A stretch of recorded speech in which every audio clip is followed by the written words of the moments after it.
Hi, എല്ലാവർക്കും നമസ്കാരം. നമ്മുടെ പുതിയൊരു വ്ളോഗിലേക്ക് എല്ലാവർക്കും സ്വാഗതം. എല്ലാവരും സുഖമായിട്ടിരിക്കുമല്ലേ? ഞങ്ങളുടെ സുഖമായിട്ടിരിക്കുന്നു. ഇന്നിപ്പോൾ ഞാൻ വീഡിയോ ഇടണമെന്നൊന്നും വിചാരിച്ചതല്ല കേട്ടോ. അപ്പോൾ കഴിഞ്ഞ ദിവസം ഷബാനയാണ് എന്നോട് പറഞ്ഞത്, ചേച്ചി വീഡിയോ ഇടണം, നാളെ മാക്സിമം വീഡിയോ ഇടാൻ നോക്കണേന്ന്. അപ്പം ഞാനിങ്ങനെ പറഞ്ഞിട്ടുണ്ടായിരുന്നു കേട്ടോ, നോക്കട്ടെ എന്ന്. അപ്പോൾ ഞാൻ ഇന്ന് തലേന്ന് രാത്രി ഇരുന്നിട്ടാണ് വീഡിയോയ്ക്ക് വോയിസ് ഒക്കെ കൊടുക്കുന്നത്. അപ്പോൾ മോൾക്ക് സുഖമില്ലാത്തതും കൂടെ കൊണ്ടാണ് ഞാൻ വോയിസ് കൊടുക്കാനായിട്ട് ലേറ്റ് ആയത്. അപ്പോൾ എന്തായാലും ഷബാനെ കുട്ടി റിക്വസ്റ്റ് ചെയ്തുകൊണ്ട് ഞാൻ ഓർത്തു ഇന്ന് തന്നെ വീഡിയോ ഇട്ട് കളയാമെന്ന്. അപ്പോൾ അതുകൊണ്ടാണ് കേട്ടോ ഇന്ന് വീഡിയോ ഇടുന്നത്. നമ്മുടെ വീഡിയോ ഇന്ന് വരേണ്ട ദിവസമല്ല. അപ്പോൾ എന്തെങ്കിലും നിങ്ങൾ റിക്വസ്റ്റ് ചെയ്ത സ്ഥിതിക്ക് നമ്മുടെ വീഡിയോ കാണാനായിട്ട് കാത്തിരിക്കുന്നു എന്ന് പറഞ്ഞത് കൊണ്ട് മാത്രമാണ് ഞാൻ ഇന്ന് ഈ ഒരു വീഡിയോ അപ്ലോഡ് ചെയ്യുന്നത്. അപ്പോൾ ഇന്നത്തെ നമ്മുടെ വീഡിയോ ടൈറ്റിലും തമ്പനിയിലും ഒക്കെ കണ്ടപ്പോൾ തന്നെ മനസ്സിലായി കാണല്ലോ, നമ്മളൊരു യാത്ര പോവാണ് കേട്ടോ. അപ്പോൾ കഴിഞ്ഞ ദിവസം ഇങ്ങനെ വീഡിയോ ഇടാത്തത് കൊണ്ട് കുറച്ച് പേര് എന്നോട് കമന്റ് ഇട്ടിട്ടുണ്ടായിരുന്നു, എന്താ ചേച്ചി വീഡിയോ വരാത്തതെന്ന്. അപ്പം കമന്റ് ഇട്ട എല്ലാവരോടും ഒരുപാട് താങ്ക്സ് ഉണ്ട് കേട്ടോ. 3-4 പേര് ചോദിച്ചിട്ടുണ്ടായിരുന്നേ. അപ്പോൾ നമ്മുടെ വീഡിയോസ് കാണാൻ ഇഷ്ടമാണെന്നും വീഡിയോ നോക്കിയിരിക്കുമായിരുന്നു എന്നൊക്കെ പറഞ്ഞിട്ടുണ്ടായിരുന്നു. അപ്പോൾ അങ്ങനെ കമന്റ് അറിയിച്ച എൻ്റെ എല്ലാ സഹോദരിമാർക്കും ഒരുപാട് താങ്ക്സ് ഉണ്ട്. അപ്പോൾ ഈ വീഡിയോ ശരിക്കും പറഞ്ഞാൽ 2 ആഴ്ച മുന്നേ എടുത്ത് വെച്ചിരുന്നതാണ് കേട്ടോ. അപ്പോൾ നമ്മൾ പെട്ടെന്ന് ഒരു യാത്ര പ്ലാൻ ചെയ്ത് പോയതാണ്. അപ്പോൾ നമ്മൾ ഇങ്ങോട്ടേക്ക് വരണമെന്ന് ഒട്ടും പ്രതീക്ഷിച്ചിരുന്നില്ല. നമ്മൾ തൃശ്ശൂർക്കാണ് പോകുന്നത്. അപ്പോൾ എവിടെയൊക്കെയാണ് നമ്മൾ പോയത് എന്നൊക്കെ ഉള്ളത് നിങ്ങൾ വീഡിയോ മുഴുവനായിട്ടൊന്ന് കണ്ടു നോക്കേട്ടോ. നമ്മൾ പോകുന്നതിന് മുന്നേ തന്നെ വീട്ടിൽ കുറച്ച് കാര്യങ്ങളൊക്കെ ചെയ്യണമായിരുന്നു. അപ്പോൾ നമ്മളാണെങ്കിൽ റീസെൻ്റ് ആയിട്ട് ഞാൻ പറഞ്ഞില്ലേ, നമ്മുടെ 1-2 മീനുകൾ ഇങ്ങനെ ചത്തുപോയി എന്ന്. അപ്പോൾ അങ്ങനെ എന്തായാലും കുറച്ച് മീനും കൂടി അധികം മേടിക്കാമെന്ന് പറഞ്ഞിട്ട് അങ്ങനെ ഹസ്ബൻഡിനോട് ഞാൻ തന്നെ നിർബന്ധിച്ച് പുള്ളി പോയിട്ട് കുറച്ച് 3-4 പേരും കൂടി എക്സ്ട്രാ മേടിച്ചുകൊണ്ട് വന്നിട്ടുണ്ട്. പിന്നെ നമ്മുടെ ഈ ഫിൽറ്ററിൻ്റെ മേലെ വെക്കുന്ന ഈ ഒരു സ്പോഞ്ച് ഉണ്ടല്ലോ, ഇതൊക്കെ തീർന്നു പോയി. അപ്പോൾ അതൊക്കെ മേടിക്കണമായിരുന്നു. പിന്നെ നമ്മളിങ്ങനെ യാത്രയൊക്കെ പോകുന്ന സമയത്ത് നമുക്കിപ്പോൾ ഒരുപാട് ദിവസമൊന്നും ഒരിടത്തും പോയി നിൽക്കാനൊന്നും പറ്റത്തില്ല കേട്ടോ. കാരണം ഈ ഫിഷിനൊക്കെ ഫുഡ് കൊടുക്കാൻ വേണ്ടിയിട്ട് ആരും ഇല്ലല്ലോ വീട്ടിൽ. അപ്പോൾ അതുകൊണ്ട് തന്നെ നമ്മൾ ഇവർക്ക് കൊടുക്കാൻ വേണ്ടിയിട്ട് മാക്സിമം 2 ദിവസമൊക്കെ മാറി നിൽക്കുമ്പോൾ കൊടുക്കാൻ പറ്റുന്നൊരു വെക്കേഷൻ ഫുഡ് നമുക്ക് തന്നിട്ടുണ്ട്. ചെറിയൊരു ടാബ്ലറ്റ് പോലെ ഇരിക്കുവേ. അപ്പോൾ അത് മേടിച്ച് വെച്ചിട്ടുണ്ടായിരുന്നേ. അപ്പോൾ നമ്മൾ അവരോട് പറഞ്ഞപ്പോൾ ഇങ്ങനെ അത് കൊടുത്തിട്ട് പോയാൽ മതി എന്ന് പറഞ്ഞു. 38 മണിക്കൂർ വരേക്കും ഫിഷ് ഫുഡ് ഇല്ലാതെ തന്നെ ജീവിക്കുമെന്നാണ് കടയിലുള്ളവർ നമ്മളോട് പറഞ്ഞത്. നമ്മൾ എന്തായാലും പോയിട്ട് വരാനായിട്ട് 2 ദിവസം എടുക്കും. അപ്പോൾ ഈ ഒരു ടാബ്ലറ്റ് കൊടുത്ത് ഇട്ട് കഴിഞ്ഞാൽ പോയിട്ട് വരുമ്പോഴേക്കും അവർക്ക് കറക്റ്റ് ആയിരിക്കും എന്നുള്ള രീതിയിലാണ് നമ്മൾ പ്ലാൻ ചെയ്തിരിക്കുന്നത്. അപ്പോൾ നമ്മൾ റീസെൻ്റ് ആയിട്ട് കുറച്ച് സീബ്ര കുഞ്ഞുങ്ങളെ മേടിച്ചിട്ടുണ്ട്. ഒരു പർപ്പിളും പിന്നെ റെഡും ഒക്കെ ഉള്ള 1-2 പേരായിട്ട്. പിന്നെ ഇത് ഈ കുറച്ച് ലെങ്തുള്ള മീൻ കണ്ടോ, ഇത് മാനത്ത് കണ്ണിയാണ് നമ്മുടെ നാട്ടിലെ. അപ്പോൾ നമ്മുടെ കേരള ഫിഷ് എന്ന് പറഞ്ഞിട്ടാണ് അവർ തന്നത്. മാനത്ത് കണ്ണിയാണെന്നാണ് എനിക്ക് തോന്നുന്നത്. അപ്പോൾ അങ്ങനെ അതൊക്കെ ചെയ്തു വെച്ചിട്ടുണ്ട് കേട്ടോ. നമ്മൾ യാത്ര പോകുന്നതിൻ്റെ തലേ ദിവസം എടുത്തിട്ടുള്ള വ്ളോഗാണ് ഇത്.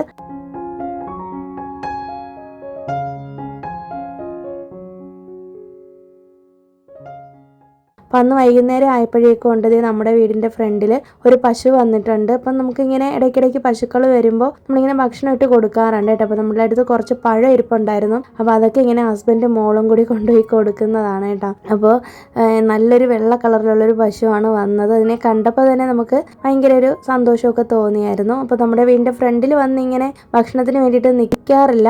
അപ്പോൾ ഇത് ആദ്യമായിട്ടാണ് ഇങ്ങനൊരു സംഭവം നടന്നത് തന്നെ. അപ്പോൾ എനിക്കത് കണ്ടപ്പോൾ കൗതുകം തോന്നിയിട്ട് ഞാൻ വീഡിയോ എടുത്തതായിരുന്നു കേട്ടോ. അപ്പോൾ പശുക്കൾ ഇങ്ങനെ നമ്മുടെ വീടിൻ്റെ മുന്നിലൂടെ ഇങ്ങനെ നടക്കും. ഇവിടെ ചെന്നൈയിലൊന്നും പശുക്കളെ ഇങ്ങനെ കെട്ടിയിടത്തില്ല, ഇങ്ങനെ അലഞ്ഞു തിരിഞ്ഞ് നടക്കുവാണ് ചെയ്യുന്നത്. അപ്പോൾ എവിടെയെങ്കിലും പോയി മേഞ്ഞ് നടക്കും. പിന്നെ കഴിഞ്ഞ ആഴ്ച ഞാൻ പറഞ്ഞല്ലോ ഒരു വ്ളോഗിൽ, നമ്മുടെ വീടിൻ്റെ ഫ്രണ്ടിൽ ഒരു പശു ഇങ്ങനെ പ്രസവിച്ച് കിടന്നായിരുന്നു കേട്ടോ. അപ്പോൾ നമ്മളത് കണ്ടത് തലേന്ന് രാത്രിയാണ്. പിറ്റേന്ന് രാവിലെ ആയപ്പോഴും പശുക്കുഞ്ഞ് അങ്ങനെ തന്നെ അവിടെ ഇരിപ്പുണ്ടായിരുന്നു കേട്ടോ. പിന്നീട് അതിൻ്റെ ഓണർ വന്ന് അതിനെ എടുത്തുകൊണ്ട് പോവുകയാണ് ചെയ്തത്. അപ്പോൾ അതേ നമ്മൾ യാത്ര പോകാനുള്ള പാക്കിംഗ് ഒക്കെ ചെയ്യുകയാണ്. കഴിഞ്ഞ നമ്മുടെ കൊടൈക്കനാൽ ട്രിപ്പിന് ഞാനിങ്ങനെ യാത്ര പോകുന്ന സമയത്ത് പാക്കിങ്ങും കാര്യങ്ങളും ഒന്നും ചെയ്യാത്തത് കണ്ടിട്ട് എന്നോടൊരു ചേച്ചി പറഞ്ഞിട്ടുണ്ടായിരുന്നു, പാക്കിങ്ങും കൂടെ കാണിക്കാത്ത എന്താന്ന്. അപ്പോൾ ബാഗ് പാക്ക് ചെയ്യുന്നതൊക്കെ കാണാനായിട്ട് ഭയങ്കര ഇഷ്ടമാണെന്ന് പറഞ്ഞിട്ടുണ്ടായിരുന്നു കേട്ടോ. അപ്പോൾ ഞാൻ ഓർത്തു എല്ലാവർക്കും കൂടി ബോറടിക്കണ്ട, പിന്നെ വീഡിയോയുടെ ലെങ്ത് കൂടണ്ടെന്ന് വിചാരിച്ചിട്ടാണ് അന്ന് പിന്നെ പാക്കിംഗ് ഒന്നും കാണിക്കാത്തത്. പക്ഷേ ഇന്ന് എന്തായാലും ഞാൻ പാക്കിംഗ് ചെയ്യുന്നതും കൂടി കാണിക്കാമെന്ന് കരുതി. ഇപ്പം നമ്മൾ ഓൾറെഡി നമുക്ക് വേണ്ടുന്ന ഡ്രസ്സ് എല്ലാം അയൺ ചെയ്യാനായിട്ട് ഇവിടെ അടുത്തുള്ള അയൺ ഷോപ്പിലേക്ക് കൊടുത്തിട്ടുണ്ടായിരുന്നു. അപ്പോൾ ഇവിടെ നമുക്ക് ചെന്നൈയിൽ ഇങ്ങനെ അയൺ ചെയ്ത് കൊടുക്കുന്ന കടകളുണ്ട്, കൊച്ചു കടകളുണ്ട്. അപ്പം അവിടെ നമ്മുടെ വീടിൻ്റെ ഓപ്പോസിറ്റ് തന്നെ കൊണ്ടുപോയി കൊടുത്തു. അപ്പോൾ അതൊക്കെ ഒന്ന് ആദ്യമേ തന്നെ അടിയിലോട്ട് വെച്ചിട്ടുണ്ട്. അപ്പോൾ നല്ല ഭംഗിയായിട്ട് അവർ അയൺ ചെയ്ത് തന്നിട്ടുണ്ട്. പഴയ രീതിയിൽ മറ്റേ ഈ ചിരട്ടയൊക്കെ ഇട്ടിട്ടുള്ള അയണിങ് ആണ് കേട്ടോ. അപ്പോൾ നല്ല നീറ്റായിട്ട് തന്നെ ചെയ്തു തരും. പിന്നെ ഞാനൊരു സാരിയും കൂടി എടുത്ത് വെച്ചിട്ടുണ്ട്. ഇപ്പം തന്നെ നിങ്ങൾക്ക് ഏകദേശം മനസ്സിലായി കാണല്ലോ നമ്മൾ എവിടെയാണ് പോകുന്നതെന്ന്. പിന്നെ നമുക്ക് ആവശ്യത്തിലധികം തന്നെ കുറച്ച് കൂടുതൽ തന്നെ ഞാൻ അണ്ടർ ഗാർമെൻറ്റ്സ് ഒക്കെ എടുത്ത് വയ്ക്കാം കേട്ടോ യാത്ര പോകുമ്പോൾ.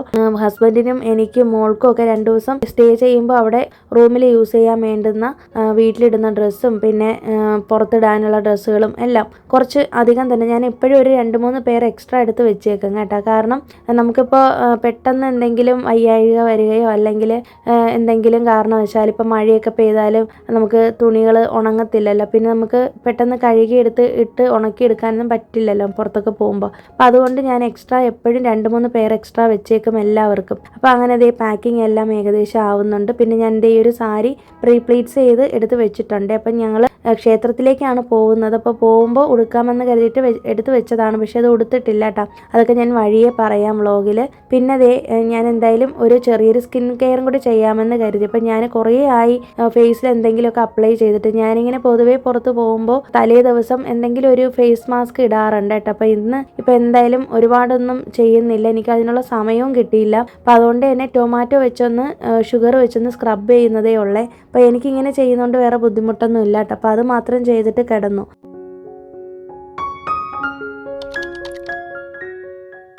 പിറ്റേന്ന് രാവിലെ എഴുന്നേറ്റിട്ടുണ്ട്. അപ്പോൾ അതുപോലെ തന്നെ 6 മണിക്ക് നമ്മൾ എഴുന്നേറ്റു. അപ്പോൾ എഴുന്നേറ്റ് കഴിഞ്ഞിട്ട് നമ്മുടെ ഫിഷിനുള്ള ഫുഡൊക്കെ കൊടുക്കാൻ വേണ്ടിയിട്ട് എല്ലാം റെഡിയാക്കി എടുത്ത് വെക്കുവാണ്. തലേ ദിവസം നമ്മൾ ഫിൽറ്ററിൻ്റെ കാര്യങ്ങളെല്ലാം ക്ലീൻ ചെയ്തിട്ടുണ്ടായിരുന്നല്ലോ, ഫിൽറ്ററിൻ്റെ ആ ഒരു സ്പോഞ്ചും കാര്യങ്ങളൊക്കെ. അപ്പോൾ ഈ ഒരു ഫിഷ് ഫുഡിൻ്റെ കാര്യമാണ് ഞാൻ പറഞ്ഞത്. അപ്പോൾ ഇത് വെക്കേഷൻ ഫുഡാണ്. അപ്പോൾ നമ്മൾ പുറത്ത് പോകുമ്പോൾ ഫിഷിന് ഈ ഒരു ഫുഡ് കൊടുത്ത് ഈ ഒരു ടാബ്ലറ്റ് നമ്മൾ ഈ ഒരു ടാങ്കിനകത്ത് ഇട്ട് കഴിഞ്ഞാൽ 1-1.5-2 ദിവസം വരേക്കും ഇത് മതി കേട്ടോ. ഇത് വെച്ച് അഡ്ജസ്റ്റ് ചെയ്തോളും. പിന്നെ നമ്മുടെ ഈ ടാങ്കിൽ ഓക്സിജനും കൂടി വരുന്നത് കൊണ്ട്, ഫിൽറ്റർ ഉള്ളത് കൊണ്ട് വലിയ കുഴപ്പമില്ലാതെ മീനുകളെ നമുക്ക് സേവ് ചെയ്യാനായിട്ട് പറ്റും കേട്ടോ. അപ്പോൾ ഇങ്ങനെ ഈ ഒരു ടാബ്ലറ്റ് എടുത്ത് നമ്മൾ അകത്തോട്ടേക്ക് ഇട്ട് കൊടുത്താൽ മതി. ഇതിങ്ങനെ പതിയെ അലിഞ്ഞ് വെള്ളത്തിനോടൊപ്പം ചേരും. അപ്പോൾ ഫിഷുകൾക്ക് കഴിക്കാനും ഒക്കെ ഈസി ആയിരിക്കും കേട്ടോ. അപ്പോൾ ഇവരെ വിട്ടിട്ട് എനിക്ക് പോകാനായിട്ട് ഭയങ്കര വിഷമമായിരുന്നു. അപ്പോൾ എന്തായാലും നമുക്ക് പോകേണ്ട യാത്ര മുടക്കാനും പറ്റില്ല. അപ്പോൾ അങ്ങനെ എന്തായാലും ഫിഷ് ഫുഡൊക്കെ രാവിലെ തന്നെ അവർക്ക് കൊടുത്തിട്ടുണ്ട് കേട്ടോ.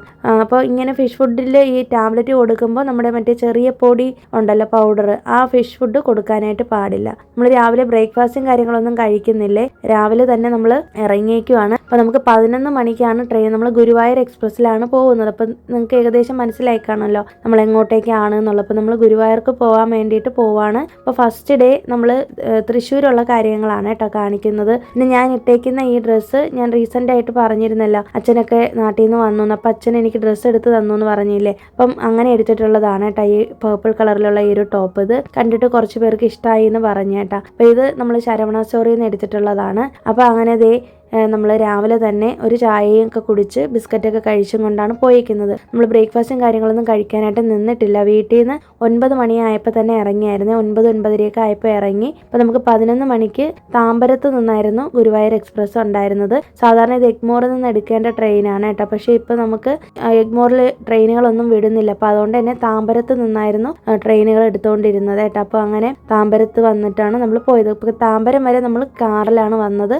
ക്യാബ് ബുക്ക് ചെയ്തിട്ടുണ്ടായിരുന്നേ. അപ്പോൾ അതേ ട്രെയിനിൽ കയറിയാൽ ഉടനെ തന്നെ ആമിക്ക് ഇതുപോലെ ഇങ്ങനെ എഴുതാനും വരയ്ക്കാനും ഒക്കെ കാണും. അവളൊരു ബുക്ക് എപ്പോഴും എടുത്ത് വെച്ചേക്കും കേട്ടോ. അപ്പോൾ ഹോളിഡേ അസൈൻമെൻറ്റ് എഴുതാനും പിന്നെ ഡ്രോയിങ് ചെയ്യാനും ഒക്കെ ഇഷ്ടമാണ്. കുറച്ച് നേരം ഞങ്ങളിരുന്ന് സിനിമയൊക്കെ കാണും കേട്ടോ. ഞാനും ആമിയും കൂടി കൃഷ്ണൻ്റെ പഴയ ഒരു കാർട്ടൂൺ ഫിലിം കാണുന്നതാണ്. പിന്നെ നമ്മൾ ഫുഡ് എപ്പോഴും സ്വിഗ്ഗിയിലാണ് കേട്ടോ ഓർഡർ ചെയ്യുന്നത്. നമ്മളങ്ങനെ ട്രെയിനിലുള്ള ഫുഡ് അങ്ങനെ മേടിച്ച് കഴിക്കത്തില്ല. ഞാൻ കുറച്ച് ഫ്രൂട്ട്സ് ഒക്കെ എടുത്ത് വെച്ചിട്ടുണ്ടായിരുന്നു, പക്ഷേ ഞാൻ എന്തായാലും ഫ്രൂട്ട്സ് കഴിച്ചില്ല കേട്ടോ, മറന്നുപോയി. പിന്നെ നമ്മൾ ഉച്ചക്കലത്തെ ലഞ്ച് ഇതിൽ തന്നെ സ്വിഗ്ഗിയിൽ തന്നെ ഓർഡർ ചെയ്യുകയാണ് ചെയ്തത്. അപ്പോൾ നമുക്ക് PNR നമ്പർ അടിച്ചു കൊടുത്ത് സ്വിഗ്ഗിയിൽ ഓർഡർ ചെയ്താൽ നമുക്ക് ട്രെയിനിനകത്ത് തന്നെ അവർ കൊണ്ടുവന്ന് തരും കേട്ടോ. അങ്ങനെയാണ് നമ്മളെപ്പോഴും ഓർഡർ ചെയ്യുന്നത്. പിന്നെ നമ്മൾ 3A ആണ് എടുത്തിട്ടുള്ളത്. അപ്പോൾ ഓൾറെഡി റിസർവ്ഡ് ചെയ്ത് വെച്ചിട്ടുണ്ടായിരുന്നു കേട്ടോ. അപ്പോൾ നമുക്ക് വെയിറ്റിംഗ് ലിസ്റ്റിലുള്ള ടിക്കറ്റ് ആയിരുന്നു. ലാസ്റ്റ് ടൈമാണ് നമുക്ക് കൺഫേം ആയതൊക്കെ. അങ്ങനെ പിറ്റേന്ന് രാവിലെയാണ് നമ്മൾ ഗുരുവായൂർക്ക് എത്തുന്നത്. അപ്പോൾ നമ്മളിത് നേരെ ഗുരുവായൂരിലോട്ടാണ് കേട്ടോ പോകുന്നത്. ഗുരുവായൂർ തന്നെ നമുക്ക് ചെന്ന് ഇറങ്ങാനായിട്ട് പറ്റും. അപ്പോൾ രാവിലെ അതുപോലെ തന്നെ 6 മണിക്ക് എഴുന്നേറ്റു. അപ്പോൾ ഞാനിങ്ങനെ സമയമൊക്കെ നോക്കുമായിരുന്നു. അപ്പോൾ 7:30 ആകുമ്പോഴാണ് നമ്മുടെ ട്രെയിന് ഗുരുവായൂർ എത്തുന്നത് കേട്ടോ. അപ്പോൾ 7 മണിയൊക്കെ ആയപ്പോൾ തൃശ്ശൂർ എത്തിയിട്ടുണ്ട്. കഴിഞ്ഞ പ്രാവശ്യം നമ്മൾ ഗുരുവായൂർ പോയിട്ടുണ്ടായിരുന്നു കേട്ടോ. വൈശാഖ മാസത്തിലാണ് പോയത്. ഇത്തവണയും അങ്ങനെ തന്നെയാണ് പോയത്. ശരിക്കും നമുക്ക് ഈ വൈശാഖ മാസത്തിൽ ഇങ്ങോട്ടേക്ക് വരാൻ പറ്റുമെന്നൊന്നും ഒട്ടും പ്രതീക്ഷിച്ചതല്ല. ലാസ്റ്റ് മിനിറ്റാണ് ഹസ്ബൻഡ് ഇങ്ങനെ ഇത് ബുക്ക് ചെയ്തതൊക്കെ. അപ്പോൾ നമുക്ക് ജസ്റ്റ് ഒന്ന് വന്ന് ഭഗവാനെ കണ്ട് തൊഴണമെന്ന് മാത്രമേ ആഗ്രഹം ഉണ്ടായിരുന്നുള്ളൂ. അപ്പോൾ അങ്ങനെ ദേ വന്നേട്ടോ. അപ്പോൾ നമ്മൾ ദേ ഇവിടെ എത്തിയപ്പോഴത്തേക്കും 7:40 ആയിട്ടുണ്ട്. കറക്റ്റ് ടൈമിന് തന്നെയാണ് എത്തിയിട്ടുള്ളത്. പിന്നെ നമുക്ക് ഇവിടെ വന്നു കഴിഞ്ഞിട്ട് നമുക്ക് ഇവിടെ നിന്ന് കിട്ടിയിട്ടുള്ള ഹോട്ടല് ഗുരുവായൂരിലാണ് കേട്ടോ കിട്ടിയിട്ടുള്ളത്. അപ്പോൾ നമ്മൾ ഒട്ടും തന്നെ പ്ലാൻഡ് അല്ലാത്തത് കൊണ്ട് നമുക്ക് നേരത്തെ ബുക്ക് ചെയ്യാനൊന്നും പറ്റാത്തതുകൊണ്ട് തന്നെ നമുക്ക് പഴയ ഒരു ലോഡ്ജ് പോലത്തെ ഒരു റൂമാണ് നമുക്ക് കിട്ടിയത് കേട്ടോ. അതൊക്കെ ഞാൻ നെക്സ്റ്റ് വ്ളോഗിൽ ഡീറ്റെയിൽഡ് ആയിട്ട് പറയാമേ. അപ്പോൾ നമ്മൾ ശരിക്കും പറഞ്ഞാൽ റെയിൽവേ സ്റ്റേഷനിൽ വന്ന് ഇറങ്ങിയിട്ട് റെയിൽവേ സ്റ്റേഷനകത്ത് തന്നെയുള്ള ക്ലോക്ക് റൂമിൽ ബാഗൊക്കെ കൊടുത്തിട്ട് അവിടെ നിന്ന് തന്നെ കുളിച്ച് റെഡി ആയിട്ടാണ് കേട്ടോ നമ്മൾ ഇറങ്ങിയത്. പിന്നെ പോരുന്ന വഴിയിൽ നമുക്ക് ഒരു ഐഡിയ ഇല്ലായിരുന്നു. നമ്മൾ ഇങ്ങനെ ഗുരുവായൂർ ഇറങ്ങിയിട്ട് ഇങ്ങനെ വെയിറ്റ് ചെയ്ത് നിന്നപ്പോൾ അവിടെ ഒരു ഓട്ടോ ഡ്രൈവർ വന്ന് നമ്മളെ കയറ്റിക്കൊണ്ട് തൊട്ടടുത്തുള്ള മമ്മിയൂർ ക്ഷേത്രത്തിലും അടുത്തുള്ള ബലരാമ ക്ഷേത്രത്തിലും അങ്ങനെ 1-2 ക്ഷേത്രങ്ങളിലേക്ക് കൊണ്ടുപോയി. ശരിക്കും പറഞ്ഞാൽ ഞങ്ങൾക്കൊരു അത്ഭുതം കണക്കെയാണ് ഇത് തോന്നിയത്. കാരണം നമുക്ക് ഒരു ഐഡിയ ഇല്ലായിരുന്നു കേട്ടോ എങ്ങോട്ട് പോകണം, എന്ത് ചെയ്യണം എന്ന്. കാരണം നമുക്ക് ചെക്ക് ഇൻ പറഞ്ഞേക്കുന്നത് ഹോട്ടലിൽ 2 മണിക്കാണ്. അപ്പോൾ അത്രയും നേരം വരെ നമുക്ക് എന്തെങ്കിലും കാര്യങ്ങളിൽ സ്പെൻഡ് ചെയ്യണം. അപ്പോൾ നമ്മളിങ്ങനെ നോക്കിയപ്പോൾ ഈ ആട്ടോ ചേട്ടൻ വന്നിട്ട് നമ്മളോട് ചോദിച്ചു എങ്ങോട്ടേക്കാണ് പോവേണ്ടതെന്ന്. അപ്പോൾ നമ്മളിങ്ങനെ ഒരു ഐഡിയ ഇല്ലാതെ നിൽക്കുമായിരുന്നു കേട്ടോ. അപ്പോൾ ഭഗവാന്റെ അനുഗ്രഹം കൊണ്ടാണ് നമുക്ക് അത്രയും നല്ലൊരു ഡ്രൈവറിനെ കിട്ടിയത് എന്ന് എനിക്കപ്പോൾ മനസ്സിൽ തോന്നിയായിരുന്നു. മാത്രമല്ല ആ ഓട്ടോറിക്ഷയുടെ പേര് ഗുരുവായൂരപ്പൻ എന്നും കൂടി ആയിരുന്നു കേട്ടോ. അപ്പോൾ അതും കൂടി ആയപ്പോൾ എനിക്കെന്തോ ഭയങ്കര സന്തോഷവും എന്തൊക്കെയോ ഒരു ഫീലിംഗ് ആയിരുന്നു കേട്ടോ. അപ്പോൾ അതൊക്കെ എൻ്റെ തോന്നലുകളായിരിക്കാം പക്ഷേ എന്ത് തന്നെയാണെങ്കിലും നമ്മളിങ്ങനെ ആകെ പകച്ചു നിന്നപ്പോൾ നമ്മളെ സഹായിക്കാനായിട്ട് ആരെങ്കിലുമൊക്കെ ദൈവത്തിൻ്റെ രൂപത്തിൽ വരുമെന്ന് പറഞ്ഞ പോലുള്ളൊരവസ്ഥയായിരുന്നു കേട്ടോ. അപ്പോൾ അതേ നമ്മളെ കുറച്ച് സ്ഥലങ്ങളിലൊക്കെ അടുത്തടുത്തുള്ള 1-2 ക്ഷേത്രങ്ങളിലൊക്കെ കൊണ്ടുപോയിട്ടുണ്ട്. ഞാനിപ്പോൾ ക്ഷേത്രത്തിൻ്റെ പേര് പോലും ഓർക്കുന്നില്ല കേട്ടോ. എനിക്ക് പല ക്ഷേത്രങ്ങളുടെയും പേര് ഓർത്തെടുക്കാനേ പറ്റുന്നില്ല. ഇപ്പോൾ നമ്മൾ പോയിട്ട് വന്നിട്ട് ആണല്ലോ ഈ വീഡിയോസൊക്കെ ഇടുന്നത്. അപ്പോൾ നമ്മൾ എന്തായാലും ഗുരുവായൂർ ഈ ഒരു റെയിൽവേ സ്റ്റേഷനിൽ വന്ന് ഇറങ്ങിയതിൻ്റെ തൊട്ടടുത്തായിട്ടുള്ള ക്ഷേത്രങ്ങൾ തന്നെയാണ് ഇതൊക്കെ. ഗുരുവായൂർ സ്റ്റേഷനിൽ വന്ന് ഇറങ്ങിയാൽ ഉടനെ തന്നെ അവിടെ തൊട്ടടുത്തൊരു പാർത്ഥസാരഥി ക്ഷേത്രമുണ്ട്. അവിടെയാണ് ആദ്യം പോയത്. പിന്നെ അത് കഴിഞ്ഞിട്ട് ഒരു ദേവീക്ഷേത്രത്തിൽ ആ ചേട്ടൻ നമ്മളെ കൊണ്ടുപോയി. പിന്നെ അത് കഴിഞ്ഞിട്ട് ബലരാമ ക്ഷേത്രത്തിൽ കൊണ്ടുപോയി. അങ്ങനെ കുറേ അധികം എനിക്ക് തോന്നുന്നു ഒരു 4ഓളം കൃഷ്ണക്ഷേത്രത്തിൽ തന്നെ നമ്മൾ അന്നത്തെ ദിവസം കയറിയിട്ടുണ്ട് കേട്ടോ.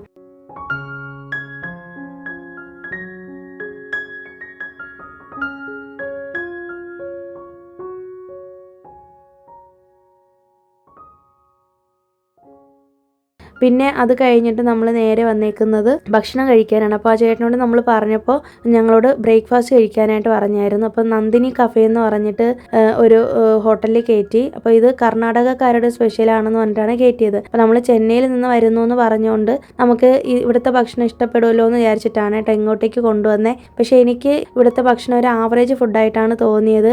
എനിക്കിനി തോന്നിയതാണോ എന്ന് അറിയത്തില്ല. കർണാടക സ്റ്റൈലാണ് ഇവരുടെ ഭക്ഷണ രീതികളെല്ലാം. അപ്പോൾ ദോശയാണെങ്കിൽ എനിക്കങ്ങനെ ഭയങ്കര ഇതായിട്ടൊന്നും തോന്നിയില്ല.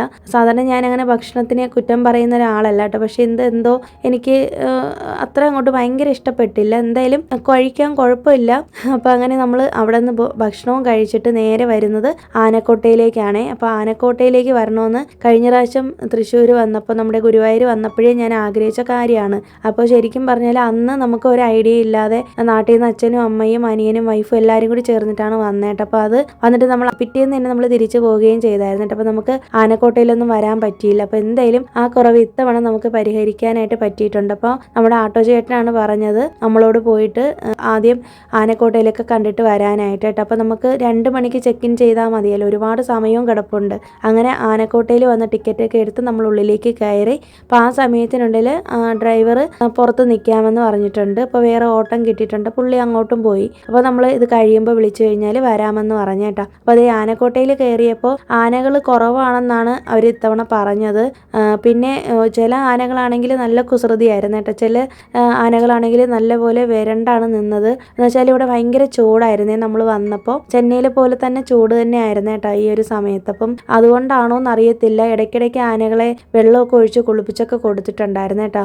പിന്നെ ചില ആന കണ്ടോ, ഇതാണെങ്കിൽ നല്ല ഡാൻസ് ഒക്കെ കളിച്ചുകൊണ്ടാണ് നിൽക്കുന്നത്. ചില ആനകൾ ഭയങ്കര ഗൗരവത്തിലാണ് നിൽക്കുന്നത്. അപ്പോൾ ഓരോ ആനകളും ഓരോ സ്വഭാവമാണ്. അപ്പോൾ പാപ്പാന്മാർ പറയുന്നുണ്ട് നമ്മളോട് അടുത്തോട്ടേക്ക് പോകരുത്, പണി മേടിച്ച് കൂട്ടരുത്, നിങ്ങൾ ഒതുങ്ങി നിൽക്കണം, പിന്നെ എല്ലാ ആനകളുടെയും അടുത്ത് പോയി വീഡിയോ എടുക്കാൻ നോക്കരുത് എന്നൊക്കെ. അപ്പോൾ ഒരുപാട് തമിഴ് ആൾക്കാർ അവിടെ വന്നിട്ടുണ്ടായിരുന്നു കേട്ടോ, ടൂറിസ്റ്റുകൾ. അപ്പോൾ അവരൊക്കെ അടുത്തോട്ടൊക്കെ പോകാൻ ശ്രമിച്ചപ്പോൾ കുറേ വഴക്കൊക്കെ പറഞ്ഞു പാപ്പാൻ. അപ്പോൾ അതേ ഈ ആന കണ്ടോ, ഇതെനിക്ക് ഭയങ്കര ഇഷ്ടപ്പെട്ടു. ഇതിൻ്റെ ഡാൻസ് കണ്ടേ, എന്ത് രസമായിട്ട് ഇത് ഡാൻസ് കളിക്കുന്നത് നോക്കി. അപ്പോൾ ഞാനിങ്ങനെ വീഡിയോ എടുക്കുന്ന കണ്ടിട്ടാണ് ഇതിങ്ങനെ ഡാൻസ് കളിക്കുന്നത്.